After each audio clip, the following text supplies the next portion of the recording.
నమస్తే కడప వార్త. అనారోగ్యం శరీరాన్ని కుంగదీయగలదు, కానీ ఆత్మవిశ్వాసాన్ని ఏమాత్రం సడలించలేదనడానికి నిలువెత్తు నిదర్శనం ఆయన ఒక ప్రముఖ న్యాయవాది. కలకత్తా హైకోర్టులో 27 ఏళ్లుగా ప్రాక్టీస్ చేస్తున్న అడ్వకేట్ ద్వారకానాథ్ చటర్జీని చూస్తే మనము వంగి ఆయనకు సలాం చేయాల్సిందే.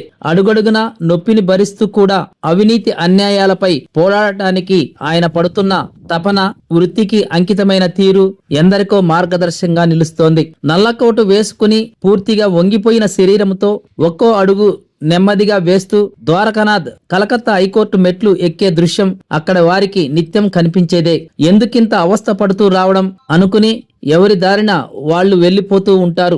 ద్వారకానాథ్ గత 10 ఏళ్లుగా యాంకీలో సింగ్ స్పాండిలైటిస్ అనే అరుదైన ఆటో ఇమ్యూన్ వ్యాధితో బాధపడుతున్నారు. దీనివల్ల సాధారణంగా నడుము దగ్గర వంపు తిరిగి ఉండాల్సిన వెన్నెముక నిటారుగా బిగిసిపోతుంది.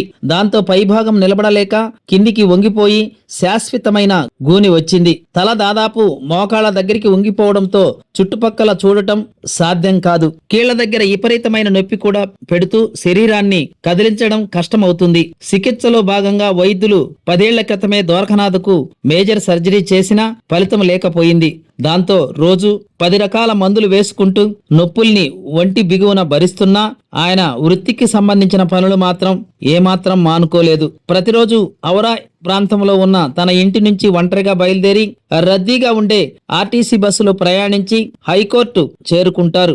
ఒంట్లోని రోగంతో మాత్రమే కాదు, వ్యవస్థలోని అవినీతి అక్రమాలతోనూ పోరాడటం తన వృత్తి అని ఆయన గర్వంగా చెప్పుకుంటారు. అందుకే రోగానిది నా మీద పైచేయి కాకుండా ప్రయత్నిస్తున్నానని ఆయన తెలియజేస్తున్నారు.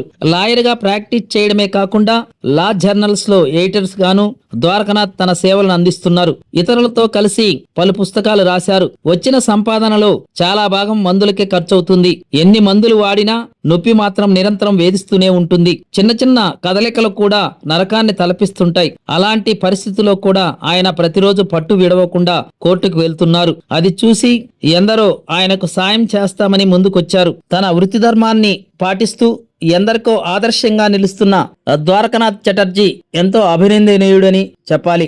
ప్రతి ఒక్కరూ తప్పనిసరిగా యూట్యూబ్లోకి వెళ్ళి కడప వార్తను లైక్ చేయండి, సబ్స్క్రైబ్ చేయండి. ఇట్లు మీ జి రమణయ్య, ఎడిటర్, కడప వార్త.